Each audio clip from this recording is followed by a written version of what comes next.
नमस्कार, Saroj cooking world मराठीमध्ये आपले स्वागत आहे. तर दिवाळीला अगदी थोडे दिवस उरलेले आहेत आणि आपली आता फराळाच्या तयारीची म्हणजे भाजणी वगैरे, पीठ वगैरे दळण्याची तयारी सुरू झालेली आहे.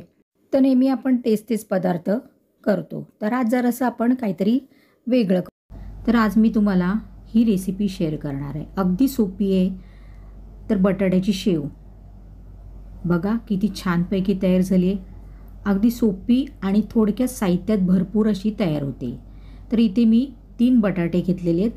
या पद्धतीने बटाटे चिरून एका टोपामध्ये ठेवलेत आणि तो टोप आपल्याला कुकरमध्ये ठेवायचा आहे. तो कुकरमध्ये आपल्याला थोडंसं आपली पुढची बोटं बुडतील ना एवढंच पाणी ठेवायचं आहे आणि त्याच्यात हा टोप ठेवून थोडंसं मीठ घालायचं आहे आणि त्याच्यात अगदी थोडंसं पाव पेला इतकं पाणी घालायचं आहे. म्हणजे बटाटे बुडतील एवढं घालायचं नाही, अगदी थोडंसं घालायचं आहे आणि त्याला कुकरच्या 2 ते 3 शिट्ट्या काढून घ्यायच्या आहेत. तर आता मी या पद्धतीने बटाटा वाफवून घेतला आहे. सालं काढून तो बटाटा मी या पद्धतीने या किसणीवर छोट्या किसून घेणार आहे.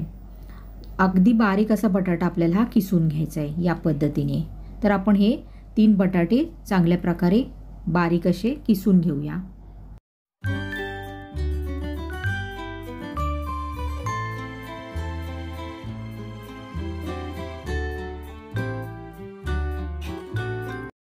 तर आपले बटाटे चांगल्या प्रकारे किसून झालेले आहेत. आता आपण हे चांगल्या प्रकारे असे मळून बाजूला ठेवूया आणि पुढील साहित्य त्याच्यात घालूया. तर बटाट्यात असं करताना आपल्याला चेक करायचं आहे कुठे बटाट्याचा तुकडा वगैरे राहिला नाही ना, मग आपल्याला ते शेव गाळताना व्यवस्थित अशी गाळली जाणार नाही. तर आता बटाटा मी चांगला मळून बाजूला ठेवला आहे. आता त्याच्यात पुढील साहित्य घालूया. तर पुढील साहित्यामध्ये इथे मी पाव बाऊल आपल्याला तांदळाचं पीठ घालून घ्यायचं आहे. अर्धा चमचा आपल्याला लाल तिखट घालून घ्यायचे, काश्मीरी मिरची. अर्धा चमचा आपल्याला हळद घालून घ्यायची आणि 1 चमचा आपल्याला रेग्युलर लाल जेवणातलं वापरायचं आपला मसाला घालून घ्यायचा आहे. नंतर अर्धा चमचा जिरे, अर्धा चमचा गरम मसाला आणि 1 चमचा धणा पावडर घातली आहे. इथे अर्धा चमचा हिंग घातलं आहे. चवीनुसार मीठ घालून घ्यायचं आहे आणि चांगलं एकजीव करून घ्यायचं आहे. आपल्याला बटाट्याला हे सगळं लावून घ्यायचं आहे. नंतर आपल्याला पुढचं साहित्य घालायचं. तर नंतर आपलं पुढचं साहित्य काय आहे, तर 3 बटाट्याला मी इथे पाव किलो बेसन घेतलेलं आहे. तर तुम्ही किती बटाटे घेत आहे त्याच्यावरती तुमचं साहित्य हे अवलंबून आहे. तर आता पाव किलो बेसन घेतलं आहे मी आणि ते बेसन हळूहळू करून आपल्याला या बटाट्यामध्ये मिक्स करायचं आहे. तुम्ही बघू शकता इथे 250 ग्रॅम आपल्याला हे घेतलेलं आहे. याच मापाने मी मापून घेते कारण हे माप बरोबर आहे. तर आता हे हळूहळू आपल्याला बटाट्याच्या मिश्रणामध्ये घालून घ्यायचं आहे. कारण काय माहिती आहे, बटाटा आपला जास्त ओलसर नाही, त्यामुळे त्याला बरोबर पाव किलो बेसन ह्याच्यात जाणार आहे आणि तांदळाचं पीठ 4 ते 5 चमचे घेतलेत ना तरी चालेल. तर अशा प्रकारे आपण हे चांगलं एकजीव करून घेणार आहोत. तांदळाच्या पिठाने आणखीन याला खुसखुशीतपणा येईल. तुम्हाला आवडत असल्यास घाला, नाही घातलं तरी चालेल, पण थोडंसं तांदळाचं पीठ असलं का बाइंडिंग आणखीन चांगलं होतं. म्हणजे जास्त पीठ ओलसर होत नाही आणि चिकटपणा कशाला असतो, बेसन पिठाला. मग बटाटा आणि बेसन दोन्ही पण चिकट असतात. मग थोडंसं त्याच्यात तांदळाचं पीठ घातलं ना का आणखीन ही शेव छान होते. तर आता सगळं पीठ मी हे घालून घेते. तुम्ही बघू शकता आपण कुठलंही दुसरं पीठ ह्याच्यात वापरलेलं नाही, फक्त बेसन आणि थोडंसं तांदळाचं पीठ आणि हे पीठ सगळं त्याच्यात मध्ये मिक्स करून घ्यायचे आणि हळूहळू ते सगळं मिक्स होतं. कुठलंही दुसरं प्रकारचं त्याच्यात काही वापरण्याची गरज नाही. असंच हळूहळू मळून घ्यायचं चांगलं. आणि ते बटाट्यात आपण जरासुद्धा पाणी टाकायचं नाही. याच पद्धतीने बेसन हे सगळं त्याच्यात मावेल आणि ते असं चांगलं घट्टसर बघू शकता आपलं हे शेवेचं हे पीठ तयार झालेलं आहे. तर आता काय करायचं आहे, आता आपल्याला याला थोडंसं 1 चमचाभर तेल लावून घ्यायचं आहे आणि पुन्हा एकदा चांगलं मळून घ्यायचं आहे. तेल लावलं की आणखीन सोऱ्यातनं ही शेव चांगल्या प्रकारे पडली जाईल. तर या पद्धतीने तुम्ही हे पीठ तयार करू शकता. आता आपण आपलं पीठ तयार झाले, थोडा वेळ बाजूला ठेवूया आणि साच्याला आपण तेल लावून घेऊया, शेवेच्या साच्याला. तर तुम्ही दुसरा साचा असतो ना, त्या चकली वगैरे पाडायचा त्यानेसुद्धा पाडली तरी चालेल शेव. माझ्याकडे हा होता म्हणून मी हा वापरते.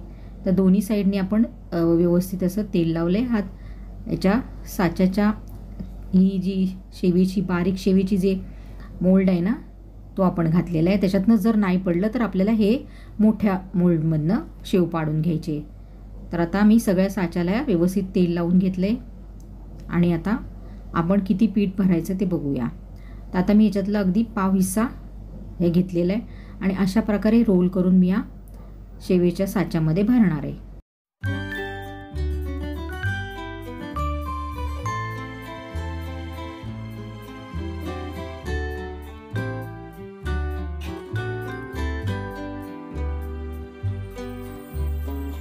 तर या पद्धतीने आपल्याला हे पीठ असं भरून घ्यायचं आहे. थोडीशी वरती जागा रिकामी ठेवायची आणि साचा बंद करून घ्यायचा आहे या पद्धतीने. आणि याच्यात जे साहित्य टाकले ना तिखट वगैरे ते तुम्ही तुमच्या आवडीप्रमाणे कमी जास्त करू शकता. ते बघू शकता आपली शेव व्यवस्थित अशी पडली जाते आहे साच्यामधून. कोणत्या प्रकारे तिला जोर वगैरे लावायला लागत नाही आहे. तर इथे आपण तेल गरम केलेलं आहे. तेलामध्ये आपण थोडंसं टाकून बघितलेलं आहे पीठ, तर पटकन वरती आलेले. आता हे तेल आपल्याला बरोबर असं तापलेलं आहे. जास्त पण कडकडीत असं हे तेल तापवायचं नाही आहे. अशा पद्धतीने यांनी सोऱ्यानी शेव याच्यात सोडून घ्यायची. ही शेव जास्त प्रकारे लाल वगैरे करायची नाही.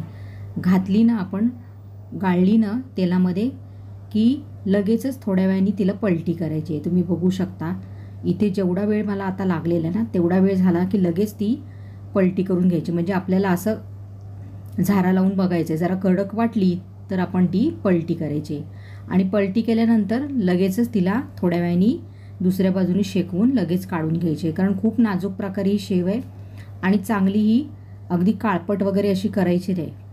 तिचा जरासा रंग बदलला का लगेच आपल्याला ती काढून घ्यायची आहे या पद्धतीने.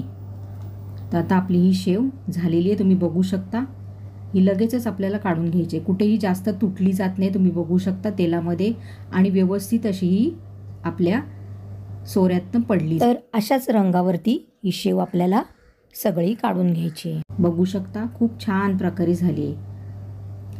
आता आपण काय जे तुकडे वगैरे पडलेले असतात ना ते लगेचच काढून घ्यायचे, म्हणजे तेल आपलं जास्त हे खराब होणार नाही. आणि बघू शकता तेलाला जास्त कुठे धूर वगैरे असा येत नाही आहे आणि जास्त असं गरम करायचं नाही. तेल साधारण गरम झालं ना तेवढं आपल्याला ह्या शेवेसाठी पुरे आहे. आणि शेव काढताना जास्त गर्दीकडून शेव पाडू नका.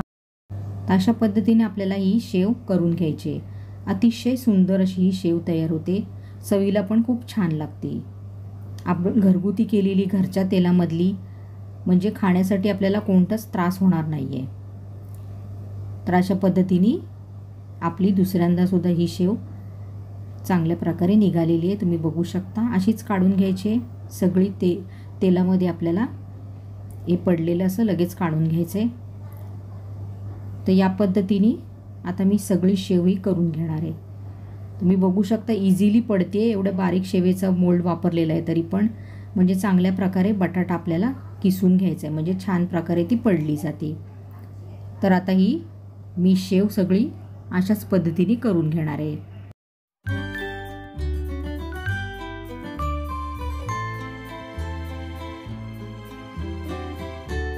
तर तुम्ही इथे बघू शकता आपलं हे तेल घातले तेव्हापासून तेवढंच आहे. आता मला पुढची शेव त्याच्यात तळून घ्यायची आहे. कुठेही मी इथे पुन्हा तेल वापरणार नाही आहे. तर तुम्ही या पद्धतीने जर ही शेव केलीत ना तर 1 किलोपर्यंत ही तयार होते. तर तुम्ही नक्की या पद्धतीने ही शेव बटाट्याची नक्की ट्राय करा. तर बघू शकता आपलं एवढं तेल उरलेलं आहे आणि तेलात अजिबात कुठे काळपटपणा आलेलं नाही, पडलेलं नाही. तर या पद्धतीने ना आपल्याला शेव वगैरे करतो ना तेव्हा जे पडलेलं असतं ना ते लगेचच काढून टाकायचे तुकडे वगैरे, म्हणजे तेल आपलं व्यवस्थित राहतं. ही एवढी बटाट्याची शेव तयार झालेली आहे. थाळ्यामध्ये मी ठेवलेली आहे. तुम्ही बघू शकता अतिशय सुंदर प्रकारे झालेली आहे.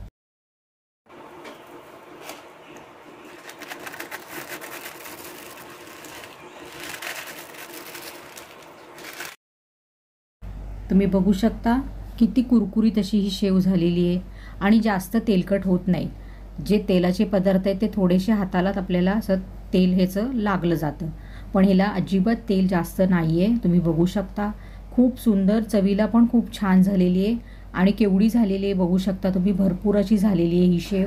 तर तुम्ही या दिवाळीला हा पदार्थ नक्की ट्राय करा. आपण नेहमी बेसनची शेव करतो ना, थोडासा बटाटा घालून बेसन पिठामध्ये एक वेगळी चव तुम्ही ही करतच असाल, पण माझा तुम्हाला प्रयत्न कसा वाटला नक्की सांगा. लहान मुलांना आणि सिनियर सिटीजनना अगदीही खाण्याच्या योग्य आहे आणि चवीला तर खूप छान लागते. आणि आता मी ही शेव सगळी चुरून घेते आणि एअरटाईट कंटेनरमध्ये भरून ठेवते. तुम्ही बघू शकता भरपूर अशी झालेली आहे, जवळजवळ 1 किलो ती झालेली आहे असं मला वाटतंय. तर माझी 1 किलोची बरणी आहे ना काचेची, ती मी आता स्नॅक्सची ती भरून ठेवणार आहे. तुम्ही बघू शकता ती भरूनसुद्धा ह्या डिशमध्ये मी उरलेली आहे. एवढी माझी ती शेव झालेली आहे, अगदी पाव किलो बेसन वापरून. तर रेसिपी जास्तीत जास्त शेअर करा. चॅनलला सबस्क्राईब केलं नसेल तर सबस्क्राईब करा आणि सरोज कुकिंग वर्ल्डला पुन्हा भेट द्या. रेसिपी संपूर्ण बघितल्याबद्दल धन्यवाद. Thanks for watching.